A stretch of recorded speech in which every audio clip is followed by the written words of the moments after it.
Hello and welcome. My name is Alejandro Roark, and I am the Executive Director for Hispanic Technology and Telecommunications Partnership.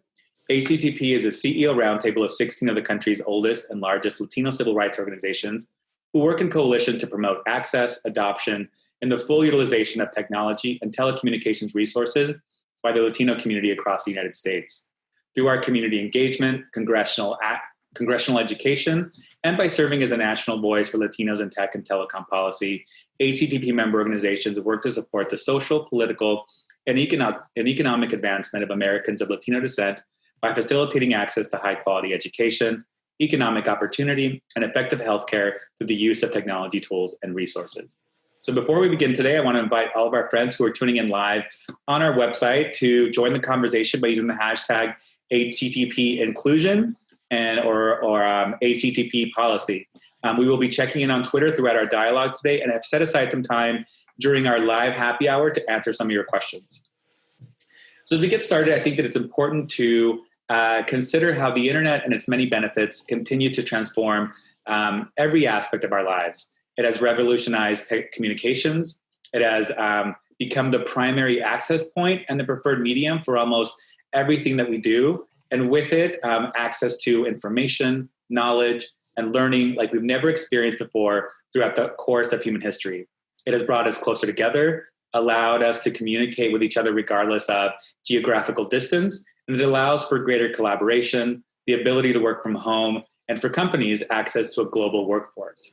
The internet and its influences over our lives has facilitated an always online culture with little signs of slowing down. That being said, the internet itself has been and continues to be transformed. In its early days, it was a static network designed to shuttle a small freight of bytes or a short message between two terminals. It was a repository of information where content was published and maintained only by expert coders. Today, however, immense quantities of information are uploaded and downloaded, and the content is very much our own. For now, we are all commenters, publishers, and creators, and with that brings new questions and growing concerns over the rise of hate speech, free speech, and the spread of misinformation in our digital world.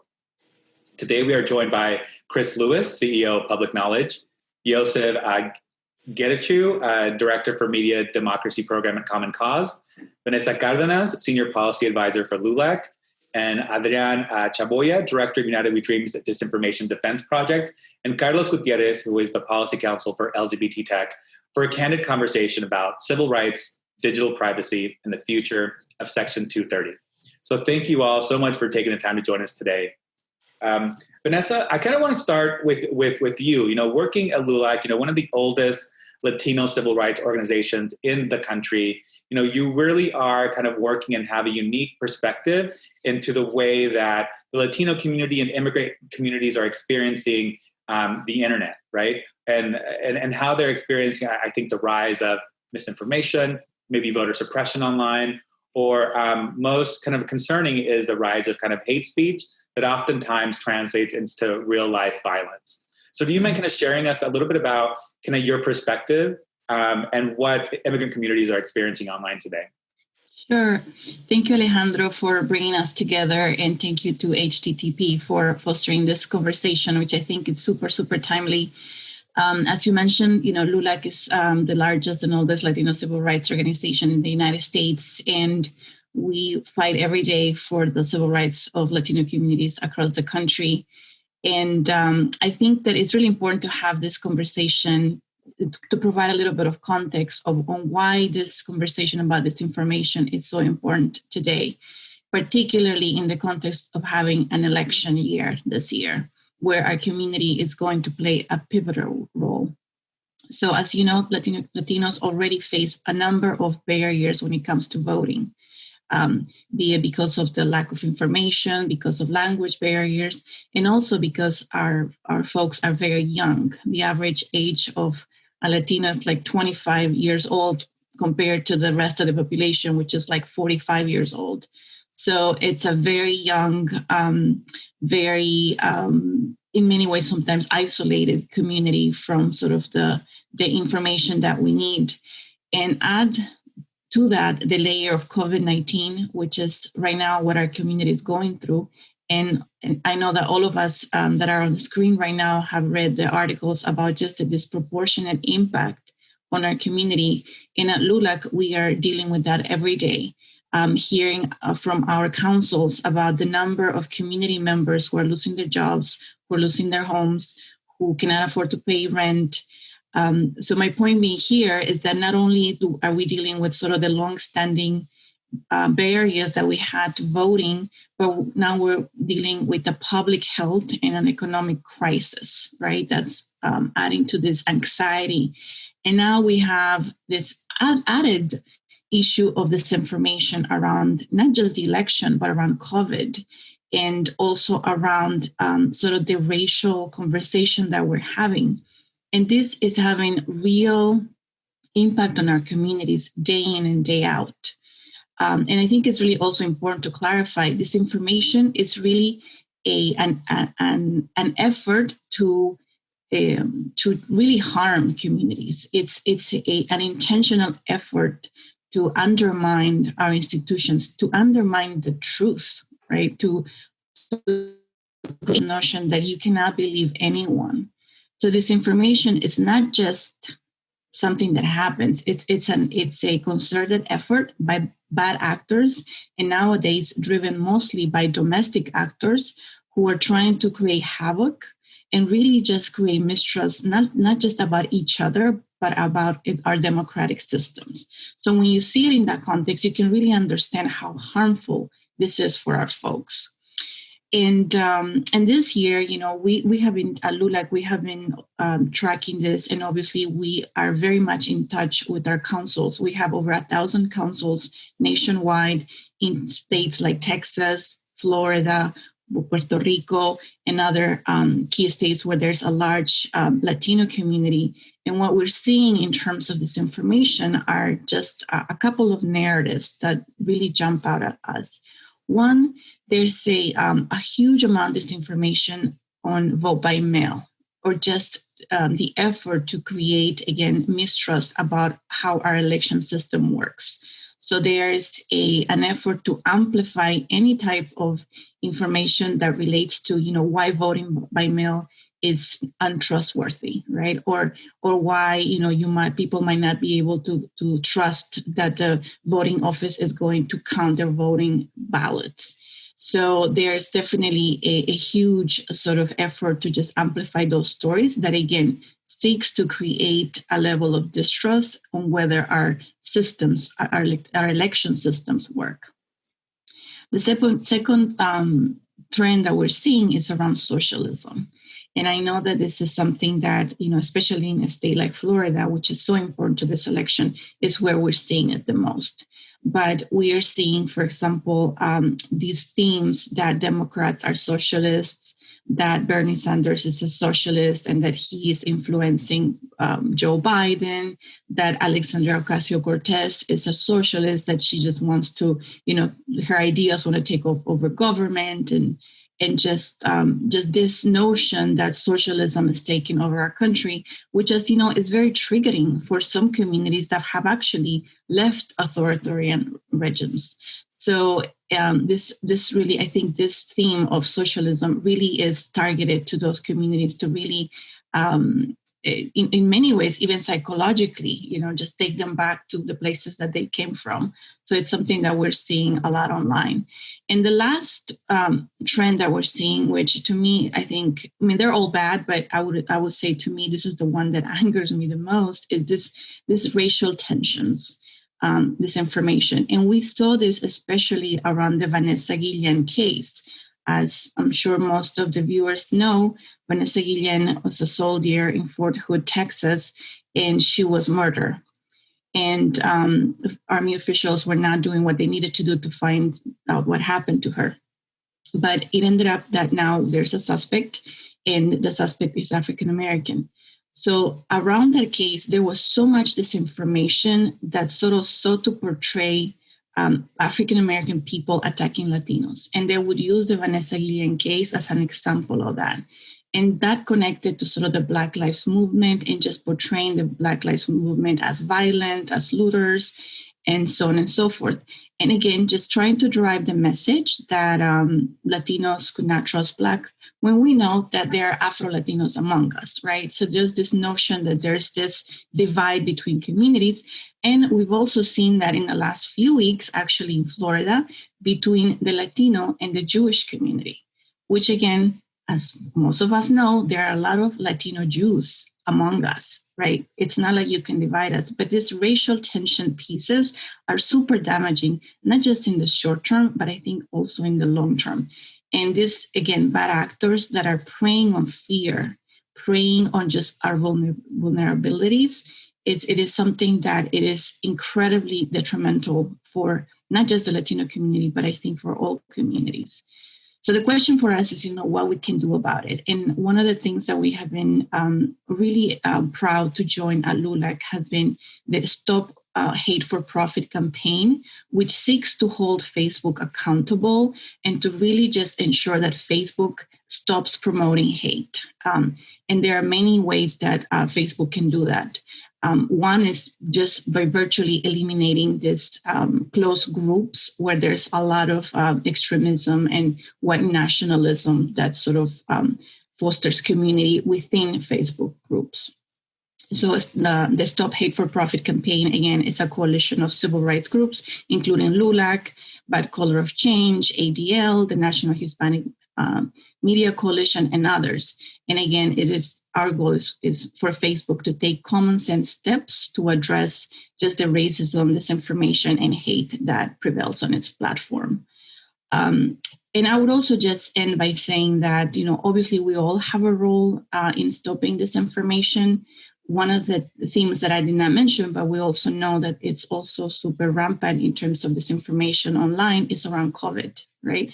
And given sort of the disproportionate suffering that our community has experienced because of COVID, it's really just immoral to let all this disinformation about COVID and COVID cures and all this disinformation about, what we can expect from a vaccine or when and so on and so forth, to just stay on, on Facebook with all this disinformation around this issue. So that's something, again, that we're also tracking and that we need to address. But I would just end by saying that, we all have a role. We all, what we can do is to help stop the spread of disinformation by not engaging disinformation, by always flagging any type of violent content that we know exists, and also by pressuring Facebook as well as other media companies and social platforms to really do more to stop the spread of disinformation online. 100%. That is a great way to kind of start our conversation. Thank you so much, Vanessa. So, Adrian, I'd love to kind of go to you. United We Dream launched, a disinformation defense project, I think earlier in 2020. And I'd love to kind of talk about a little bit more about United We Dream, the community that you guys represent, and your work specifically as a part of as someone that runs kind of the disinformation defense, and what are you seeing out there, and how are immigrant communities uniquely, I think, vulnerable or susceptible to misinformation online? Yeah, thank you. Thank you all for having me here. Really an honor to be with all of you and having this discussion. My name is Adrian Reyna Chavoya, and I live in Seattle, Washington. I'm from Monterrey, Nuevo León. I grew up undocumented outside of Houston, a little afraid, but once I left and went to school in Austin, Texas, I found my calling and came out as undocumented and queer. And that's where my journey began. And, I've been working with immigrant communities ever since I was 18 years old. And I'll tell you one thing, I have seen it all. Immigrant communities rely on social media to stay connected, to get their news, to talk to each other, whether it's group chats on Facebook groups. And I know me and my friends and my colleagues at United We Dream have been dealing with disinformation since day one, spreading news about fake raids, whether it happened or not, fake Know Your Rights graphics that some white supremacists authored and put on Reddit, and then they started to share all over the place. And having to navigate life, always having to think, is this true or not? Now that instinct is not really there. right? And that is why this time around, when we began to notice that in these same spaces that folks created groups to share trusted information among each other about what's happening, we began to notice that so many of our members were being exposed to content that was straight up just fake, false, authored content that people would just come across on social media. Now, United We Dream is a national network. We have over 50 affiliates across the country, over 500,000 members all over the country. And folks have, access to their devices. We know that folks are on social media. Most of the folks that we work with are young people in high schools, in colleges, workers.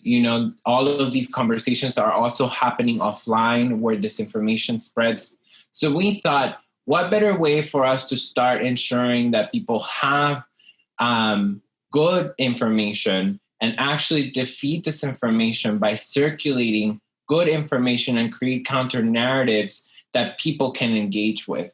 Obviously, the challenge that comes with that is that, as we all know, conspiracy theories and disinformation spread so quickly because they sound very explosive and novel, right? And so we really have had to lean on the expertise of our own community to be creating the content that we distribute, to them to be the ears on the ground and be hearing what are the narratives that we need to overcome. As Vanessa shared, you put it just right. There's so much at risk for immigrant communities right now, COVID being one of them, to civic participation and just civil society overall, right? Like immigrant communities, whether you are a voter or not, if you're undocumented or you're a citizen, the truth is that you are still in communication with you're part of the fabric of society. And so we're only as strong as our weakest link. So ensuring that groups of undocumented people across the country have access to information, they are having conversations with their kids who are voters, right? If they're older immigrants, and ensure that any misinformation or disinformation relating to the voting process, that they actually have the right one and that they have consumable content that they can share around that. And, we launched this effort. It's called Reclaim the Web. You can find it online on the United We Dream website. But the thing that's really important to us here is we know that this information is not just going to go away this election or because of the effort that we're doing in 2020. It will continue. And that is why this is a social media regulatory issue that all of us have a role to play. I mean, the truth is that we are seeing the impacts of a product that was designed, right, to ensure that people keep coming back to social media platforms and just stay in front of their devices. Sure, but look at the consequence that's having. Let's look at the consequence that's having here in the US, but also for our members. We come from countries where these same products and platforms have caused tremendous amount of civil unrest, that have created serious political turmoil that caused people to migrate. And I just want us to look at the situation in Myanmar and everything that happened there. What does accountability look like? What does accountability look like that a US-based social media company created a product that allowed for the spread of mass disinformation that caused an impact on migration patterns, yet we are more and more, the world continues to become more and more restrictive on immigration. This is just not right. The fact that this information is leading to costing lives means that we all have a role to play. That is why United We Dream has stepped up in this way. We know that we walk in the path that so many have, marked for all of us to walk through, but we are not shy of saying it how it is. Someone and social media tech companies need to be held accountable to this. We all need to be doing our role to ensure that our communities are developing a different relationship to technology because lives are at risk here. And that is why we're doing this. So that I'll leave it at that, I'm just really excited to continue this conversation with all of you. I appreciate that. Thank you so much. And very, very well said. I think that you raise a lot of very kind of valid concerns about, or questions about, what does accountability actually look like, right? And I think I always kind of start from a place of, what was the intention, right, of when these platforms were built, and kind of what are some of the unintended consequences. So I think I'd love to kind of invite Carlos into the conversation, because I think so far that we've heard, about some of the specific harm that historically marginalized voices are experiencing online. But the internet is also a place where people are able to find community, create kind of like digital gathering grounds to access support they might not have at home or in their hometowns.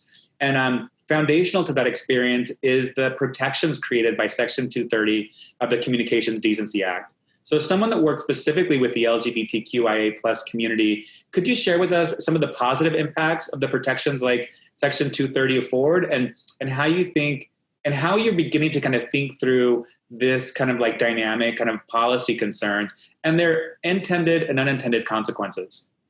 Yes, thank you, Alejandro, and thank you, everyone. This is a great panel. I'm really glad to be here. LGBT Tech, where I'm general counsel, works with individuals and communities to engage in research, education, and partnerships to provide cutting-edge technology and resources to improve the lives of LGBTQ+ individuals. We work to improve access, increase inclusion, ensure safety, and even empower entrepreneurship for LGBT communities. So a lot of our work is around privacy and around these issues. Section 230, I think, has been crucial, not only for the LGBTQ+ community, but for a lot of minority communities in terms of giving us a voice. I think if we go back to when Section 230 was passed, back with the Communications Act in 96, we had a very different landscape for LGBTQ+ individuals.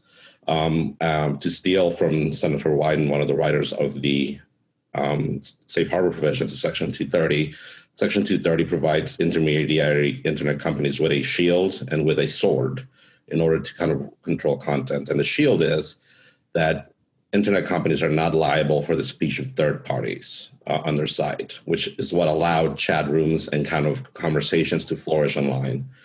And the sword part of it is that the companies will have the ability to moderate and to filter content without incurring liability as well. The sword part of this is what allows companies to actually take steps to control hate speech and to remove extremist groups online without having to do kind of a fair balance analysis. So there's two sections of that law that really kind of helped the LGBT community at its inception. So back in 96, there was not a lot of outlets for LGBT people. And we're one of the few minorities that can be discriminated even at home. So a lot of racial minorities and a lot of other minorities have a safe space to go home to, and they can talk to their families about discrimination. But the LGBTQ+ community can actually be discriminated as badly or worse in their own home as they can be outside of their home. So the internet provided a lifeline for LGBTQ+ people to be able to connect with other people, to be able to find information about community and like-minded individuals, to find medical information. It also allowed people in the community to set up their own websites, to set up their own pages of community and their own pages to disseminate information. And what Section 230 allowed these websites to do is to be able to engage in a system where they can set up, have conversations about LGBTQ+ issues without fear of being kind of discriminated against, being sued for defamation, or also with the ability to block content on their sites that was hateful, that was directed towards them, gays go to hell kind of stuff, could be blocked because of Section 230 without liability. So Section 230, I think, was crucial in allowing some of these communities to kind of take off and to kind of grow in an environment that allowed them to do so in safely. So, for example, if you have a group or a site for survivors of abuse by Catholic priests or by Boy Scout leaders, people could go and share their experiences in this group. And the website did not have to take down their conversation for fear of being sued for defamation by someone that was being discussed. I think that Section 230 has been crucial to the Black Lives Matter movement in terms of being able to post about police brutality without fear. If there was no Section 230, defamation claims might be preventing a lot of websites from posting some of the testimonials that were on there for fear of defamation lawsuits. A lot of the comments and the hashtag #MeToo movement I think would not have been possible without Section 230 and fear of defamation when victims came out and stepped out and spoke against people who had abused them online. If there was a Section 230, somebody could have sued Facebook for a survivor of such abuse to be able to post that on there. And my fear is that as we talk about Section 230 and as we talk about viewpoint restrictions, the danger we run into is who's controlling the viewpoint and who's controlling the restrictions. So do I trust the Department of Justice right now to control what is a reasonable viewpoint? I do not. Alarmingly, Senator Cruz, when he was talking to Mark Zuckerberg about Section 230, talked about how Section 230 was designed to be a politically neutral law. That is absolutely not the case. The whole point of 230 is that you don't have to do that. And when you have somebody like Ted Cruz and Bill Barr from the Department of Justice talking about politically neutral laws for a minority community, the LGBTQ community who has been discriminated in the past, that raises a lot of alarms. We're usually not on the winning end of viewpoint restrictions. So when we talk about viewpoint restrictions, when we talk about politically neutral, when we talk about changing 230 to limit speech, I go back to the question of who's making the decision of what speech is adequate. Because if you want to talk about illegal speech, if you want to talk about these kind of issues, all I can do is point to Russia, where Vladimir Putin passed propaganda laws that said that if you promote quote unquote LGBT content online, that's illegal and you can go to jail.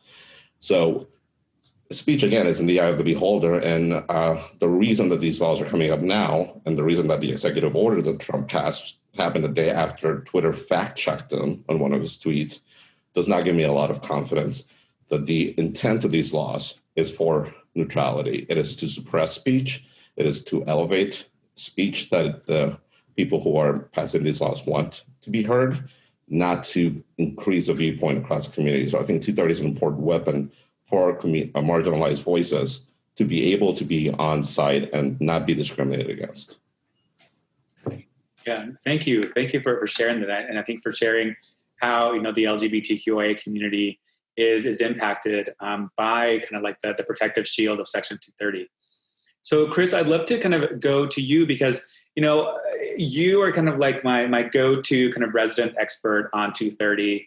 You and Yosef, who's also on the panel today. And I think that, the 1996 statute, right, which was a part of the Communication Decency Act, was really just kind of like intended as a core pillar of internet freedom, right? It was the law that essentially kind of gave us the modern internet that we know and experience today. I know that Public Knowledge has recently kind of launched, your free expression forum, where you're really kind of diving into this issue. And I wonder if you wouldn't mind kind of taking us through a little bit through the kind of like the nuts and bolts of what exactly is Section 230. And I think to go back to kind of like one of the first kind of volumes of your free expression forum, and from your perspective, how does it help to uplift marginalized voices? Okay. Oh, there's a lot there, but Alejandro, thank you. And thank you for inviting me to join the conversation, because this is fantastic.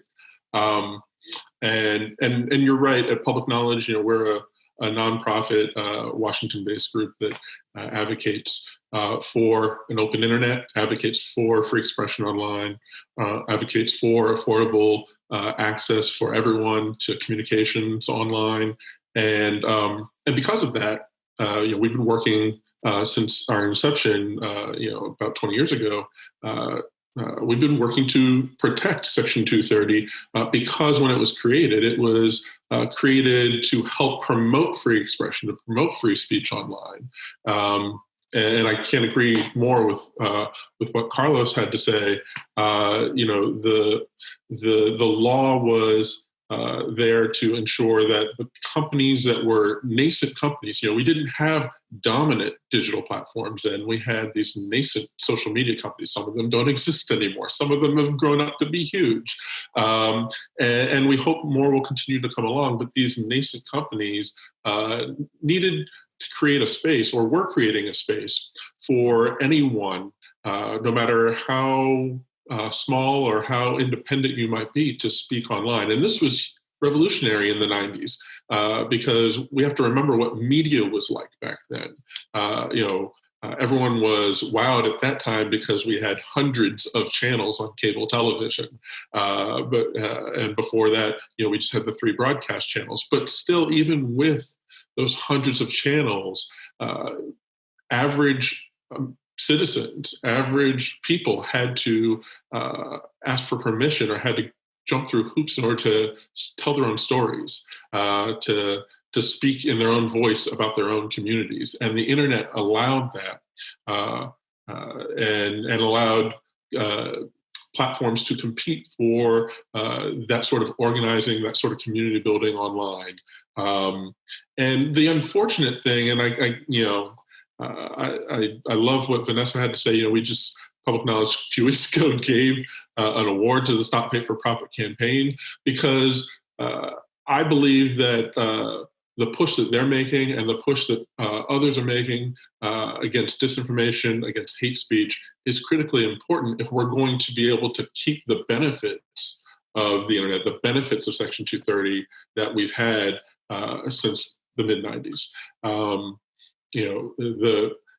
Section 230 isn't the First Amendment, but you can see how it works paired well with the First Amendment, right? It has 2 parts that Carlos described. The sword and the shield is a great way to describe it. And with those 2 parts, it empowers the platform, not the government, not like Putin or other dictators. It empowers the platform to make decisions about moderation. And that's important. But I think now that we're seeing more and more disinformation, now that we're seeing more and more hate speech online, now that people are learning to use the virality of social media and the internet for bad things, we have to find ways to set standards. We have to find ways to set expectations. And we have to find ways to hold those decision makers in platforms accountable for those community standards. In old media, it happened through, there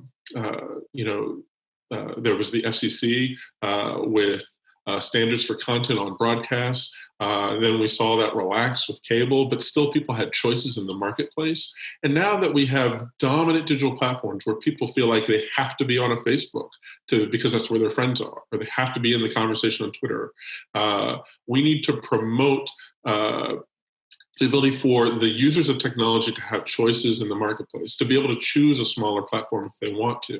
And setting these sorts of expectations for all platforms, big and small, is a big part of that.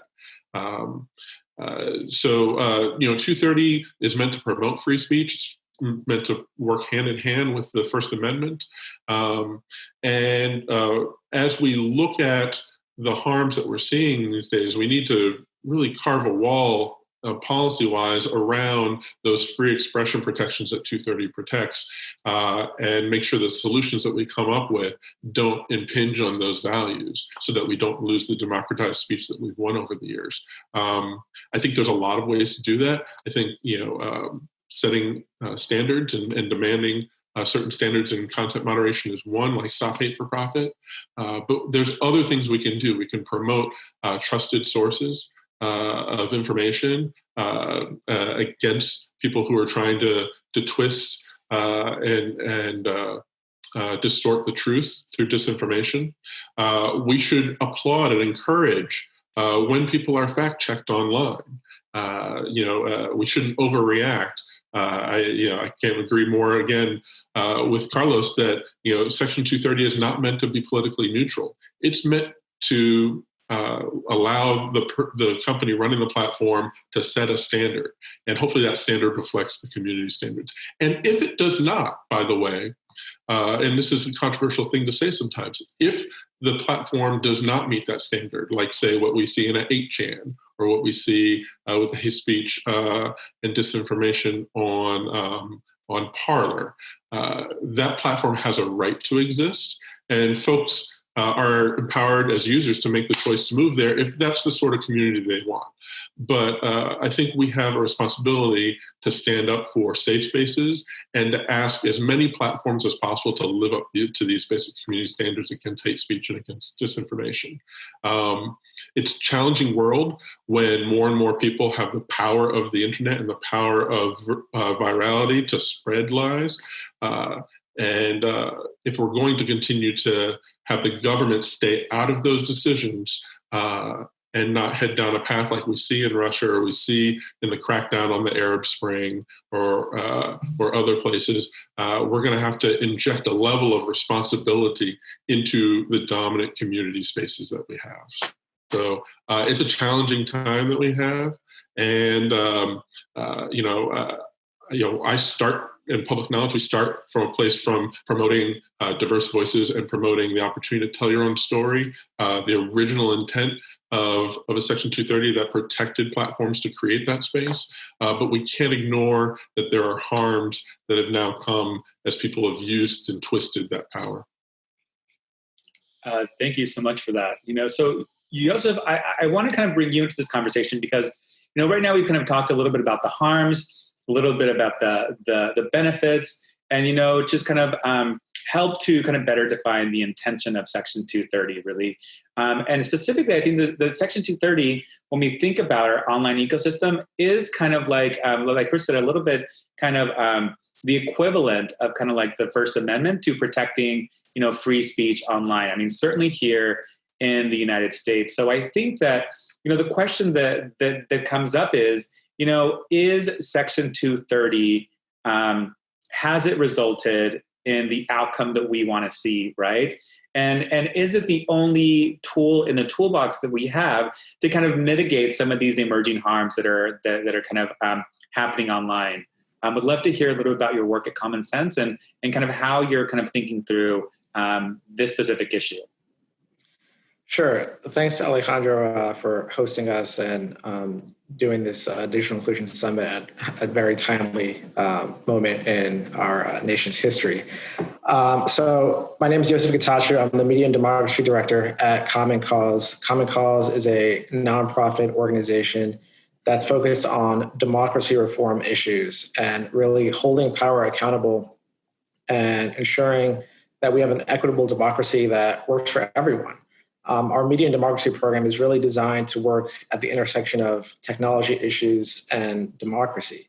So looking at ways we can promote open and affordable communication systems so people can access news and information and be able to engage civically, to promote independent and diverse voices in our media so people have robust access to local sources of news and national sources of news to make informed decisions about our democracy.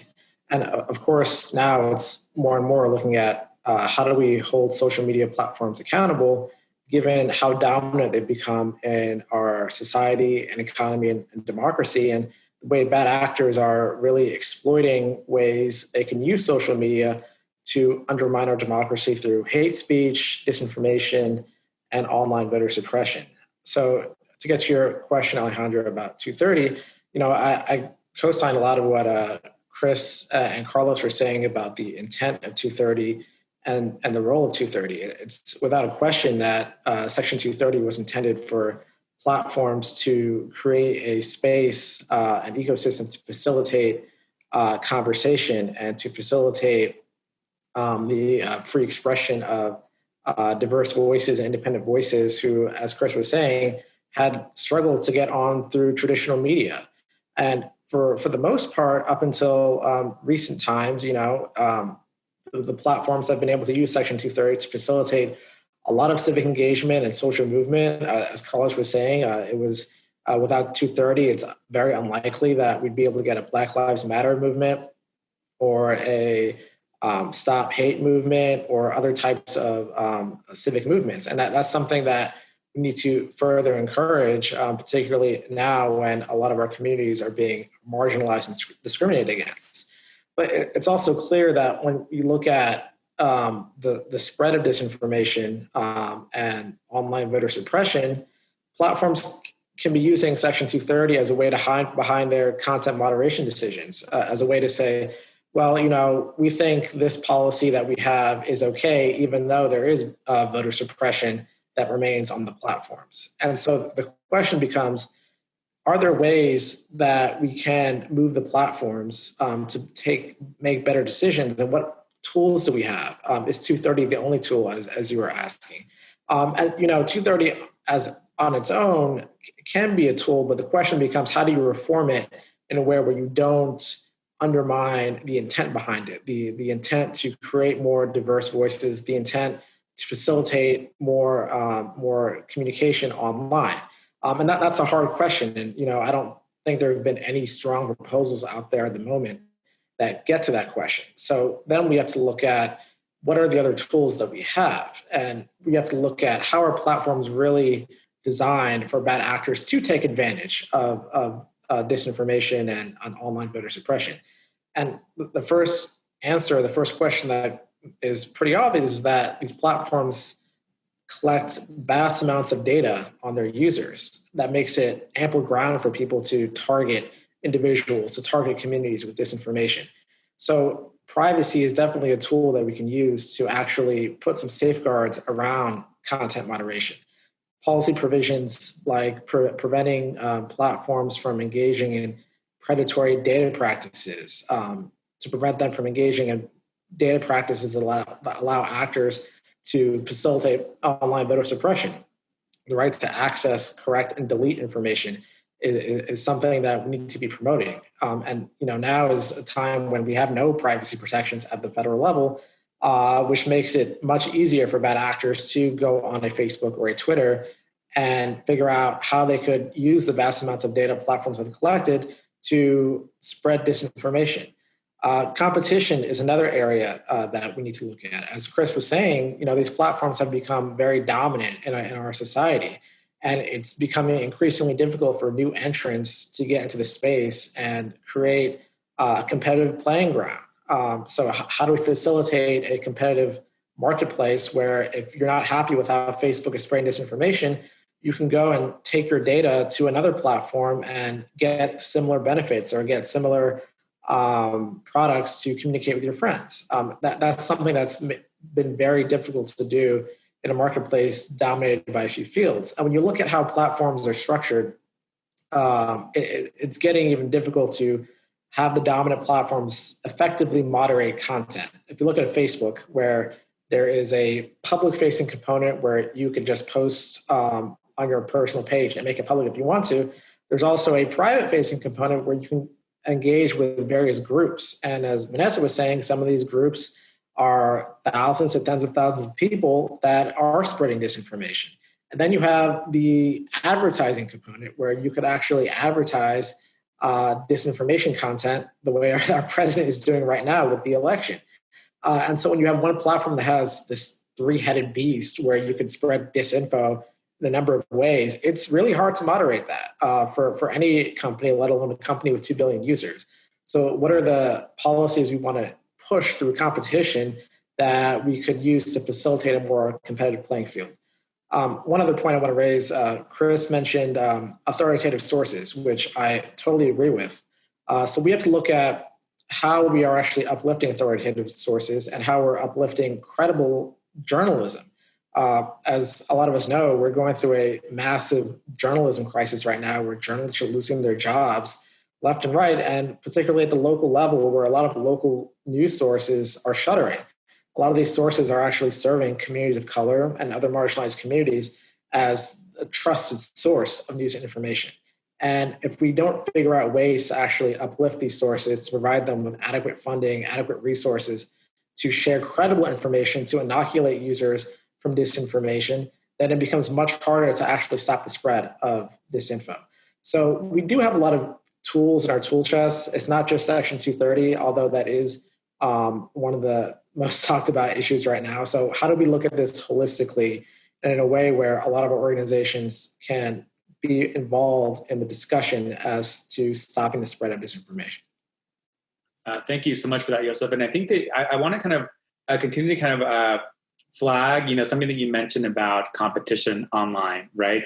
And I just think that as we think about, the internet as it stands today, and we think about, we evaluate the effectiveness of Section 230, I think that we can consider how Section 230 was able to facilitate, right, the growth of online platforms like Facebook, like Twitter, like Google, and the dominance in our lives. But also, I think as we consider, amending that or thinking through how to better kind of tweak 230, what's also at play and on the table is our ability to kind of limit, right, the ability for new entrants to have the same level of protection, right, and liability shield that allowed, Google to get to the size, or Facebook to get to the size. So so I think it's also important for us to consider, right, that any kind of like amendment to 230 also kind of now creates an unbalanced kind of playing field for new entrants to be able to compete.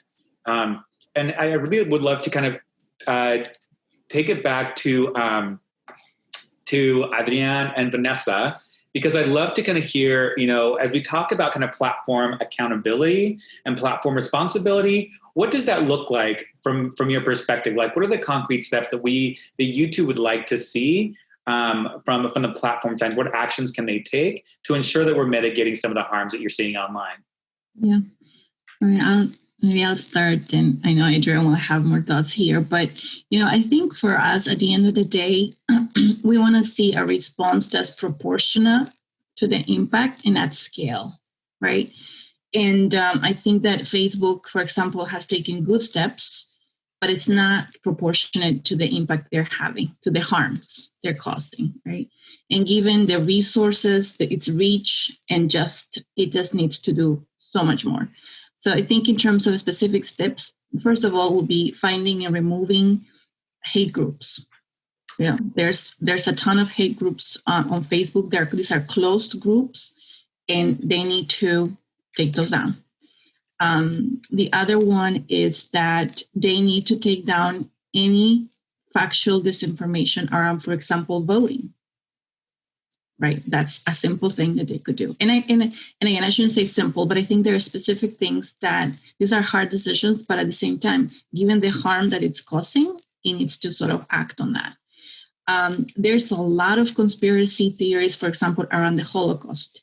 And just this weekend, we heard that Facebook is taking the step of taking that down, which is an amazing step, a good step that also has been brought on because Jewish groups have been pushing Facebook to do a lot there. They should be doing the same around COVID. They should be doing the same around violent conspiracies.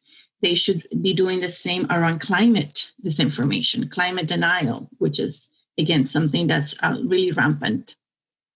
And then they should just stop recommending or otherwise amplifying groups that are associated with hate, right? And that's part of their algorithm, right? Like if you like certain kinds of news, you are directed to certain kinds of websites.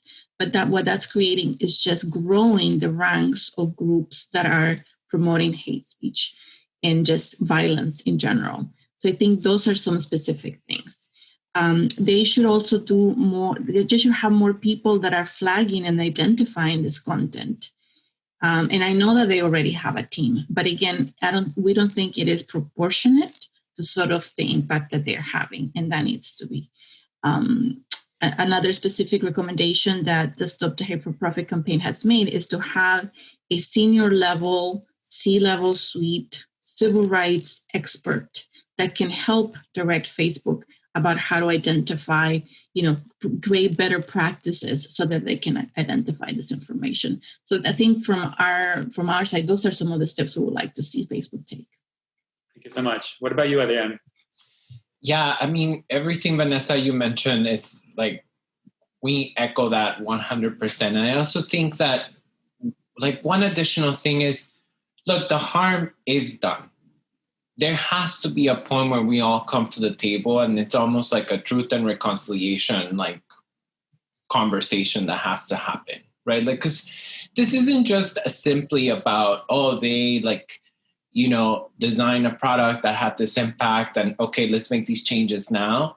there were people that made money. There were decisions that were made all along the way that perpetuated the creation of sort of the environment in which disinformation and misinformation is spreading, and thus the impact that it has, right? We think that it's important for the conversation to go down to that level, because otherwise we continue to sort of allow, right? Like the trajectory of the internet is what, like 30 years old, right? Like there's so much opportunity here for us to be able to shift entirely the way in which the arc of the internet is going. And this is the time to do it. If we don't get to the root of how business decisions are made that have these consequences, that have these impacts, then we're just going to bump into the next issue ahead of how marginalized communities are impacted by this.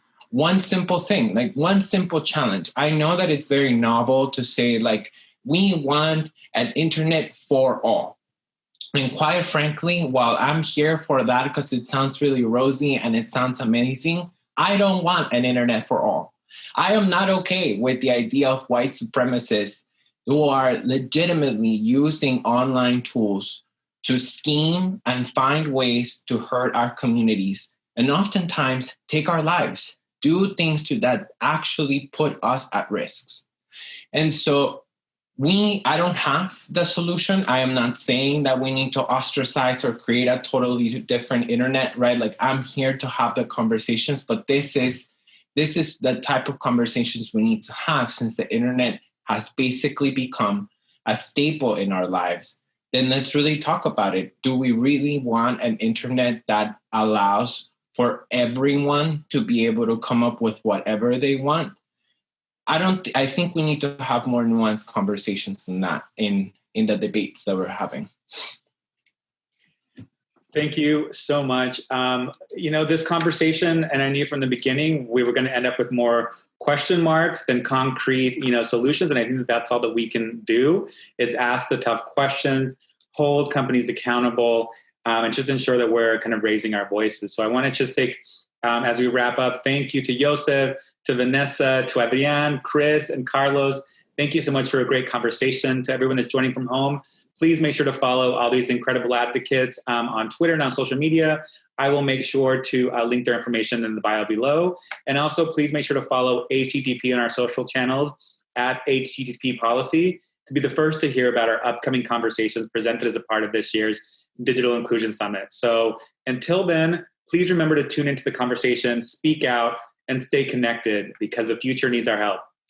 Until next time, have a good one. Thank you.